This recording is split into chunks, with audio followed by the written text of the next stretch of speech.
I was trying to fix the things I didn't like about myself, and it just made the dislike stronger. But I think it had to happen that way. It started from this painful feeling that was deep inside of me. It was like a sense of lack. But everything I tried to do about that feeling of lack failed. So I had to try giving it to something beyond myself. Like for a few years, up until quite recently, I was dealing with some bad insomnia. And it gets to the point where you don't even know why it is you can't fall asleep. You just can't. But now that I can look back on it, I think at the root of it was I wasn't willing to let go. You know, sleep is kind of like a letting go. You have to do it in order to function, but it does require you letting go of your life and its problems temporarily. So I was holding on so tightly to these anxious thinking patterns because they felt familiar to me and safe, even though they were exhausting me. It was literally the least safe thing.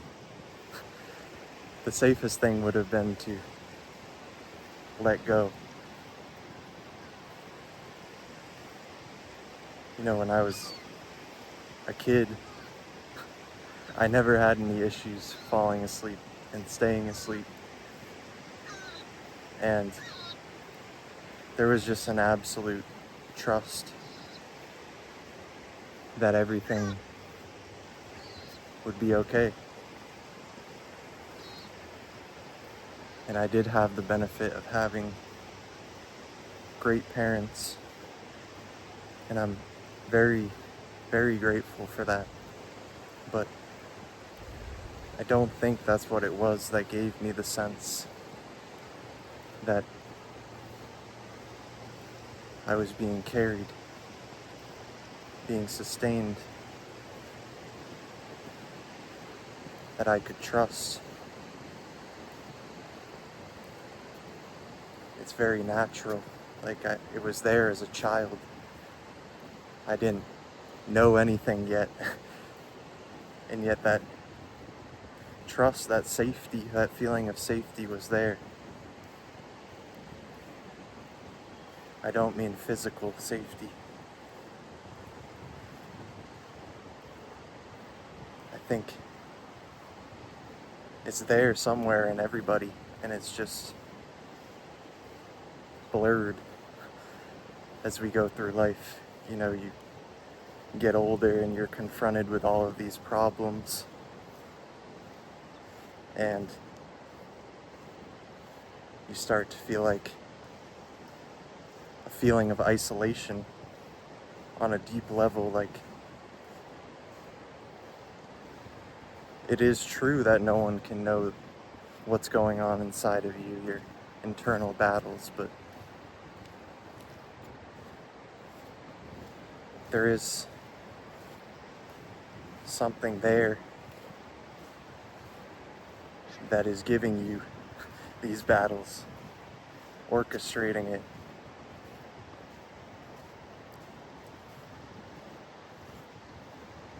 I know this because even in the darkest times of my life, when I was struggling with derealization, you know, it's something that it feels like your life isn't real. It feels like a dream, but not a good dream, not in a freeing way, but in a very anxiety-provoking way, like a nightmare.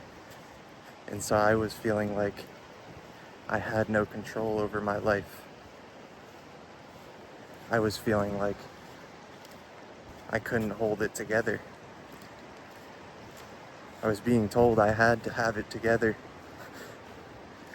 That's what you have to do. You have to figure it out. But I felt like I had no control. But even then, at the deepest point of that, my life was still being held together. It was still happening in a very controlled way. How it had to happen for me to bring me to this point now. Now it's very clear at this point, looking back, that it was perfect in a way. Painfully perfect. It sounds very simple, but even just in my body, something kept me breathing, kept my heart beating. Even when I didn't want it to, there was a time I felt that way.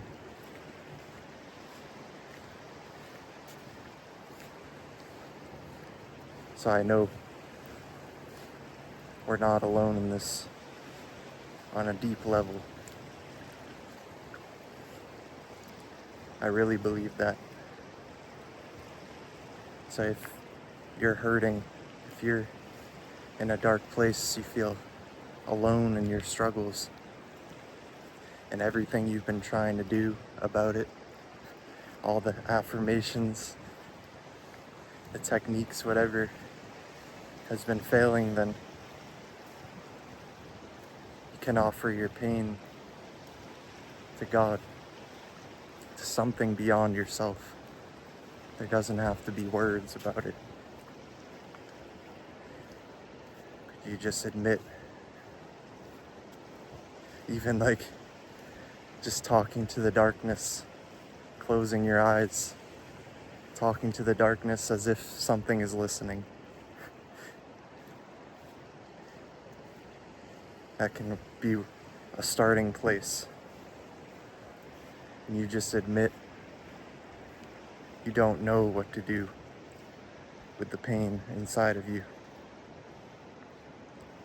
So you ask God, or whatever it may be, to take care of it for you. And you know that what comes from that, even if it's painful, it is God moving through you, speaking through you. So it has to lead somewhere. It has to lead to more life.